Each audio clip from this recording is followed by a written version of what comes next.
টিয়া তো জাল। কি কও বাবা, টিয়া জাল হবো কে? সালামু আলাইকুম ভাই। ওয়ালাইকুম সালাম। ভাই কি হয়েছে এত জরুরি তলব করলা যে? জরুরি তলব হইতেছে বিষয়টা, আমি তো একটা নতুন একটা ব্যবসা পাইছি, কয়েকদিনে আমরা কোটিপতি হইলাম। কি কও ভাই, কয়দিনে কোটিপতি? হ্যাঁ, কি ব্যবসা? জাল টিয়ার ব্যবসা। এই রে ভাই মজা করো।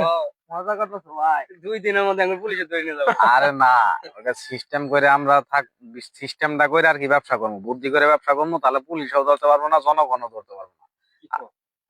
আঙ্গুর তো অনেক দিনের শখ, বড় লোক হবো আমরা। হ্যাঁ, আমারও তো সব বড় লোক হওয়ার। এন কি রিস্ক আর নেবো? আরে রিক্স না নিলে সিক্স মারা ভাবি একটা বুঝোস না, আমি যেটা করি এটা হন, আমি সিস্টেম সবকিছু ওকে করবো, কিভাবে করবি সব দিক নির্দেশনা আমি দিব, ওইভাবে ব্যবসা করবি। এরকম হইলে তো তাহলে তো মামার পুরোনি যা। ভাই যেহেতু কইতাছে চল দেখি, রিস্ক হ্যাঁ, নিয়ে দেখি। তোদেরকে আমি টাকা গুলি বুঝাই দিতেছি, তারা দোকানে দোকানে আজ থেকে সেল করা শুরু কর, চল। আচ্ছা ঠিক আছে ভাই, চলো ভাই। হ্যাঁ ভাই, হ্যাঁ ভাই, ভালো আছো? হ্যাঁ ভাই, আছি ভালোই। আচ্ছা, এই কি অবস্থা তোমাদের অবস্থা তো ভাই ভালোই। এখন? যে তোমার ব্যবসা কিবা চলতেছে, কি সমাচার? ভাই ব্যবসা তো ভাই খুব সুন্দর চলতেছে, কারণ টাকা পয়সা যা আছে হ্যাঁ। সব ছাড়াই আছে ভাই। পুরা সব টাই ছাড়াই আছো জাল টাকা? হ্যাঁ। ও তাহলে তো ভালোই ব্যবসা করতেছো তোমরা। কিন্তু ভাই এগুলা ছোটখাটো ব্যবসাতে ভাই বড় লোক হওয়া সম্ভব না ভাই। না না, ঠিক আছে, এই ব্যাপারটাই আমি তোমাদের সাথে বলবার চাইতেছি দেখে তোমার আমি ডাইকে আনছি এই ছাদের উপরে।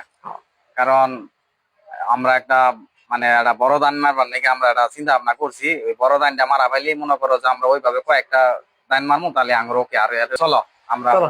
ওইটাই করে ফেলাই। হ্যাঁ ভাই, গরুটা বেচতে ভালো লাগে, টাকারও দরকার। আসসালামু আলাইকুম চাচা, গরু বলে বিক্রি করার শুনলাম। আচ্ছা আচ্ছা, গরু বেচতে তো দাম কত চান? 60,000 টাকা দিন। আরে বাবা, এত টাকা দাম হবো না এখানে গরু। না দাম আপনি বলেন, আমার টাকা দরকার বেচতে।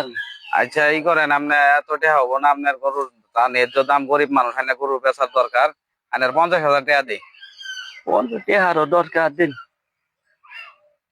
ধরুন টাকাটা সুন্দর করে গুনে নেন, তারপর দেখে নেন জাল টাকা কিনা। পরবর্তীতে যে আঙ্গুর দোষ বাইন, আমরা কিন্তু পরে ওটার দায়ভার নিবো না। না টাকা গুনে নিয়ে আসুন আর কি। আইনে তারপরে দেখে নেন, গুনে নেন কোন টাকাটা।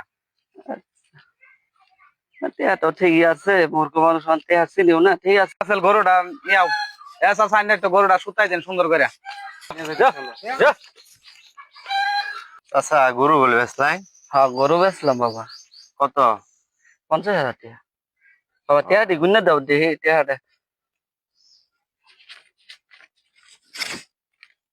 আচ্ছা, টিয়া তো জাল। কি কও বাবা, টাকা জাল হবো কে? হাই হাই রে, আবার কি করে দিল। আমার আশা ছিল আমি অটো কিনবো, আর আমি কি করবো? কি করে?